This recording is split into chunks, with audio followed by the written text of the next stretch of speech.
film yang berjudul Believe Me yang pernah dirilis pada tahun 2018. So, let's talk about it. Peristiwa ini terjadi pada tahun 1984. Seorang anak remaja berusia 17 tahun bernama Lisa yang bekerja di sebuah toko roti. Dalam kesehariannya, Lisa bekerja sampai larut malam, bahkan tidak jarang dia sampai di rumah jam 3 pagi. Saat dalam perjalanan pulang, Lisa sempat melihat sebuah mobil yang cukup mencurigakan. Sampai dia pun ketakutan, namun malam itu tidak ada sesuatu yang terjadi. Dalam buku hariannya, Lisa sering mencurahkan isi hatinya mengenai dirinya yang ingin pergi dari rumah karena sudah merasa lelah.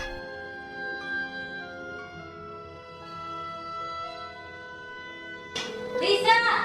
Diketahui, Lisa tinggal bersama dengan neneknya dan kekasih sang nenek yang bernama Morris. Namun di rumah itu Lisa seperti seorang budak. Bahkan Morris yang sudah Lisa anggap seperti kakeknya sendiri pun justru pernah melakukan mabar pusreng kepada Lisa.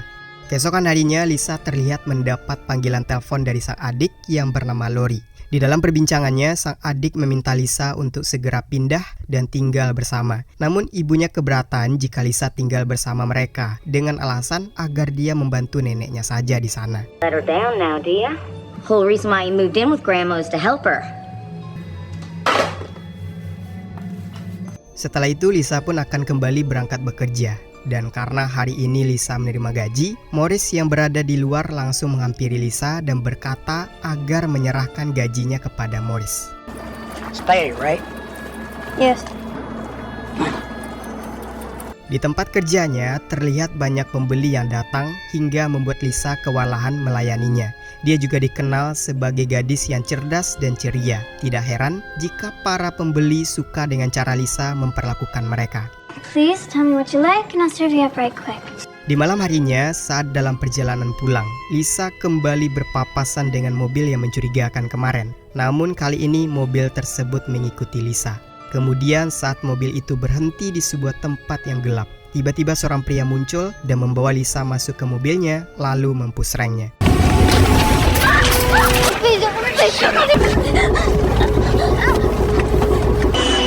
Setelah selesai mempusreng Lisa, pria itu langsung menutup matanya dengan menggunakan sebuah kain berwarna merah dan membawa Lisa pergi dari sana.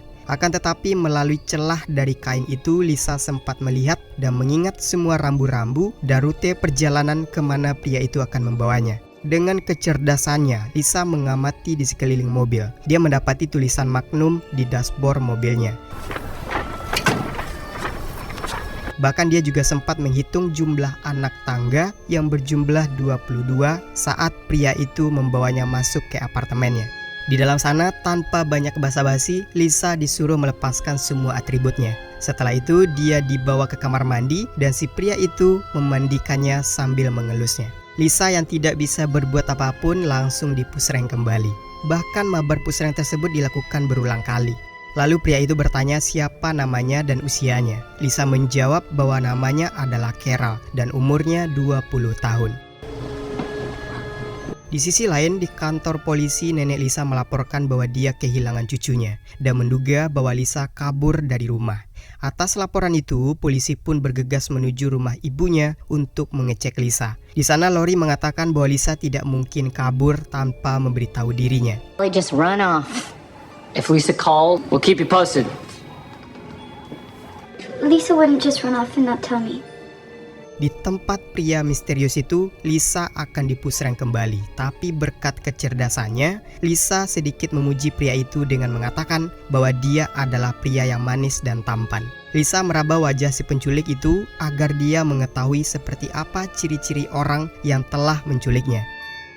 Polisi juga mulai mencari ke tempat kerjanya Lisa. Di sana bosnya mengatakan bahwa Lisa adalah seseorang yang pintar dan bertanggung jawab. Dia tidak percaya jika Lisa kabur dari rumah. Responsible girl, hard worker. Indication of foul play. It's possible she's just run away. Di apartemen, saat pria itu melihat berita di televisi yang menyatakan hilangnya seorang gadis yang bernama Lisa berumur 17 tahun. Tiba-tiba pria itu marah dan akan menghabisi Lisa karena merasa dibohongi. Lagi-lagi Lisa meyakinkan pria itu bahwa dirinya berumur 19 tahun dan bulan depan baru dia berumur 20 tahun. Sampai pria itu percaya dan kembali mempusrengnya. Di momen itu Lisa kembali mengingat hari terakhir ia bertemu dengan adiknya sebelum mereka berpisah, di mana adiknya pun terlihat meminta agar Lisa tak boleh menyerah dalam keadaan apapun. Singkatnya, setelah si penculik itu selesai mempusreng, Lisa pun mengatakan jika dirinya ingin buang hajat ke toilet. Pria itu pun lalu mengantarkannya, namun sesampainya di sana, Lisa meminta sedikit privasi dengan menyuruhnya untuk keluar. Well, I can't go with you watching. Setelah keluar, Lisa bergegas mengunci pintunya. Karena tidak menemukan celah untuk kabur, Lisa pun membuat beberapa jejak sidik jari di cermin. Mengingat properti di toilet itu untuk dijadikan barang bukti jika dia bisa selamat nantinya. Lisa juga melihat logo sepatu milik si penculik untuk diingat. I'm coming in. Karena sudah terlalu lama di toilet, pria itu pun akhirnya curiga dan mendobrak pintu, di mana dia langsung menyeret Lisa keluar dan mengancam kalau dia tidak segan-segan akan menghabisinya jika berani berbuat macam-macam. I'll never do that again. Di malam harinya, saat pria itu sedang tidur, Lisa mengendap-endap mengambil sebuah telepon. Namun sayangnya aksinya itu diketahui oleh si pria yang tiba-tiba terbangun dan mengancamnya. Lisa pun segera meminta maaf dan mengatakan kalau dia ingin menghubungi ayahnya yang sedang sakit karena dia adalah satu-satunya anak yang diandalkan. Padahal itu semua kebohongan agar dia tidak dibunuh. I was just trying to call my father. I wanted to let him know that I'm okay and that everything is fine. I'm all he's got in this entire world, please. Di hari berikutnya, Lisa masih menyiapkan barang bukti berupa potongan dan jepitan rambut yang dijatuhkan ke lantai. Di waktu yang bersamaan, si penculik dikagetkan dengan sebuah berita yang menayangkan kepolisian sedang memburu pelaku penculikan. Sontak kabar berita tersebut membuat si pria panik dan berniat menghabisi Lisa untuk menghilangkan jejak. Put these on. Please, my dad, my man, get it. Malam itu dengan mengendarai sebuah mobil, si penculik akhirnya membawa Lisa ke sebuah tempat. Karena kehabisan bensin, mobil menepi sebentar di sebuah pom. Hal itu diambil kesempatan oleh Lisa untuk melarikan diri, tapi semua itu sia-sia karena pintunya dikunci. Akhirnya Lisa memutuskan untuk meninggalkan jejak bukti lagi dengan menggigit jari agar berdarah lalu menempelkan ke jok mobilnya. Singkatnya, Lisa pun dibawa ke tempat yang sepi. Dan di tempat itu terdapat pohon yang besar. Awalnya pria itu mau menghabisi Lisa, tapi karena Lisa mohon-mohon agar dirinya tidak dibunuh, akhirnya dia merasa tidak tega dan membiarkannya hidup.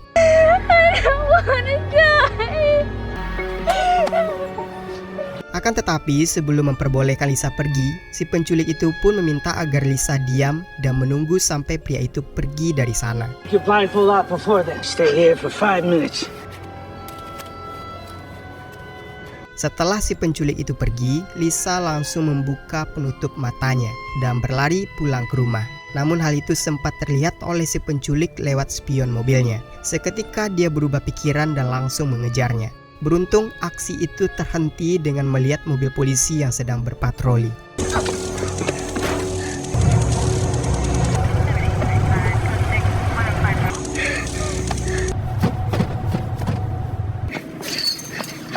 Singkat cerita, Lisa pun akhirnya sampai di rumah dan langsung menceritakan apa yang telah terjadi. Namun mereka justru tidak percaya, bahkan Morris berniat untuk memukulnya karena menganggap Lisa telah berbohong. Kemudian si nenek menghubungi polisi dan meminta mereka agar menghentikan penyelidikan. Nenek juga berkata bahwa Lisa dalam keadaan baik-baik saja. Lopez. Oh, hi, Officer Lopez. I was kidnapped. She was kidnapped? Well, she made it up. Why won't you believe me? It was nothing. Glad to hear she made it home okay. I was right. Sick lies.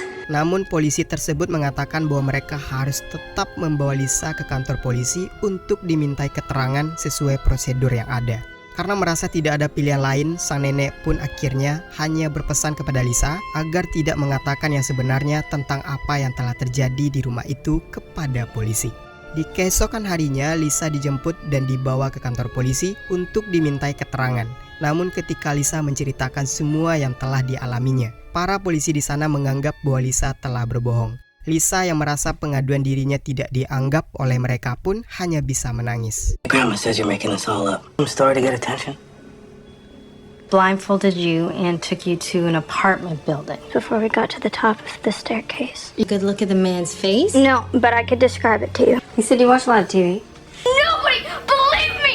Di tempat yang berbeda, terlihat para anggota detektif yang sedang mengadakan rapat. Pembahasan rapat itu tentang kasus pembunuhan berantai yang semua korbannya adalah wanita, di mana wanita-wanita itu dihabisi dalam keadaan mata yang ditutupi oleh kain berwarna merah serta tangan yang diikat.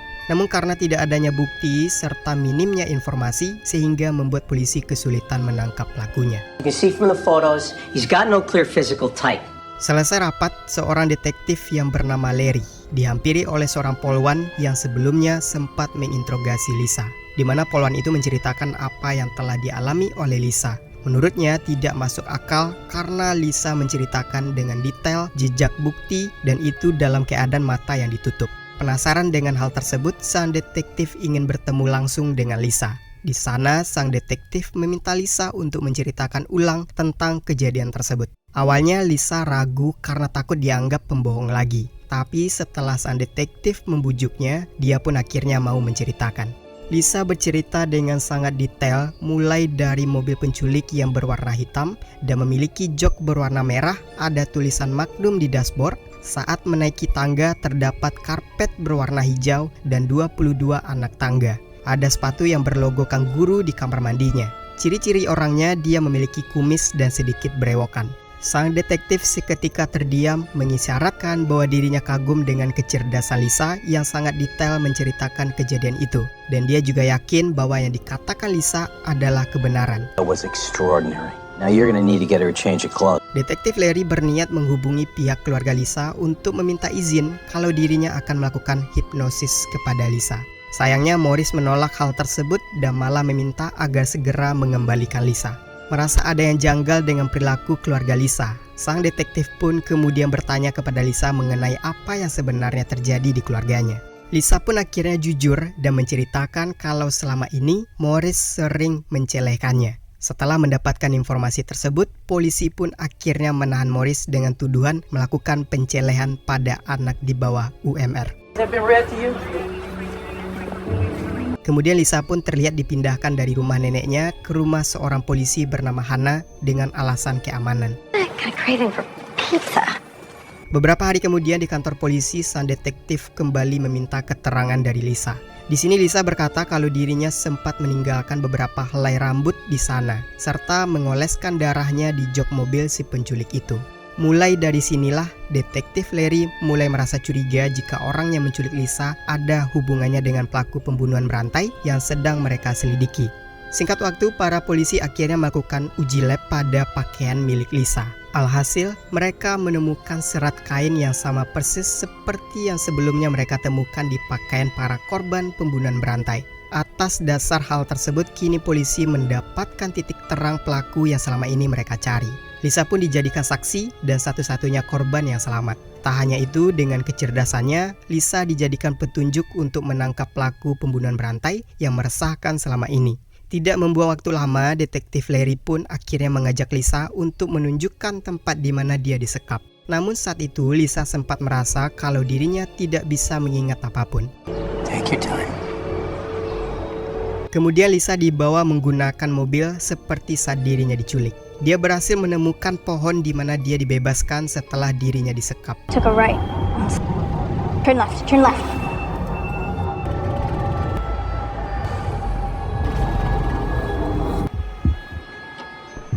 Lisa! Take off my blindfold. Detektif Larry kemudian bergegas menghubungi rekannya di kantor. Di sini polisi menyebarkan sketsa wajah si pelaku kepada seluruh anggotanya. Hari berikutnya, detektif Charlie yang sedang berpatroli mencurigai sebuah mobil yang mirip dengan milik si pelaku. Dia pun turun dan menghampirinya.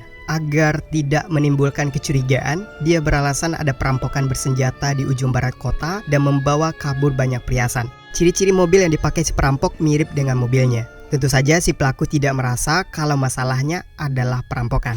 Detektif Charlie akhirnya dipersilakan untuk menggeledah mobil serta memfoto pria tersebut.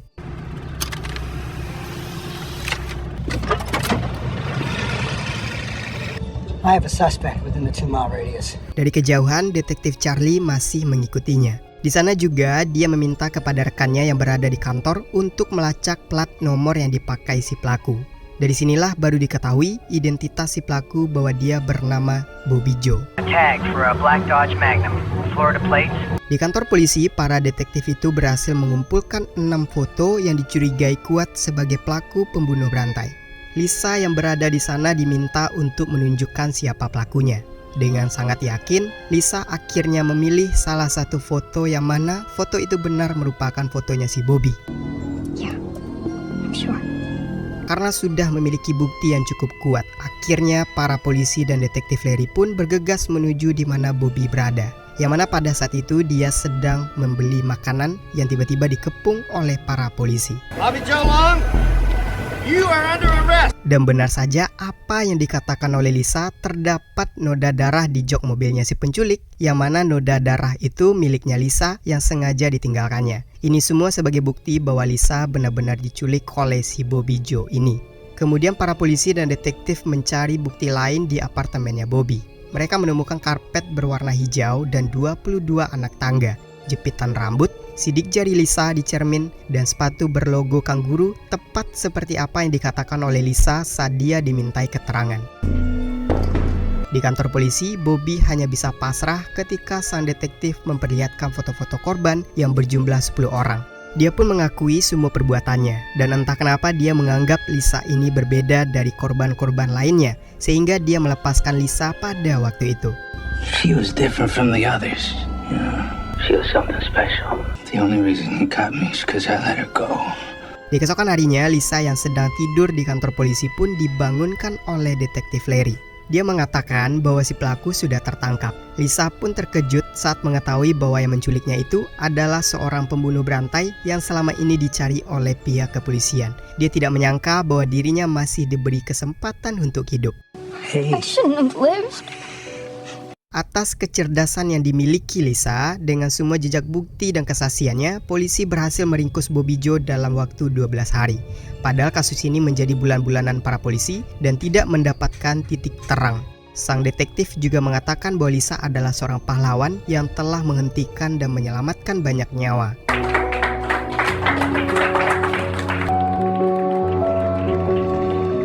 Kemudian setelah itu Lisa memberi kabar kepada keluarganya. Lori, sang adik, sangat mengkhawatirkan Lisa, tapi tidak dengan ibunya, dia terlihat biasa saja. What does she want? Lisa pun akhirnya memutuskan untuk tinggal bersama paman dan bibinya yang selama ini sangat menyayangi Lisa. Dia juga berterima kasih kepada detektif Larry yang mau mendengarkan saat orang lain tidak ada yang percaya dengannya. Thank you for believing me. Dan di akhir film, kita diperlihatkan Lisa yang sudah bahagia dengan kehidupannya berkat dukungan paman dan bibinya. Dear Mom, goodbye. Setelah dewasa, Lisa ditarik oleh kepolisian dan menjadi wakil kepala unit kejahatan seksual yang bertugas melindungi anak-anak dari predator. Dan Bobby Joe pun dijatuhi hukuman mati. Nah, seperti itu lalu cerita dari film Believe Me. So, coba tuliskan di kolom komentar bagaimana menurut kalian tentang pembahasan kali ini. Dan jika kalian suka, jangan lupa berikan like-nya. Saya Jody Setiawan, thanks for watching video, and until next time.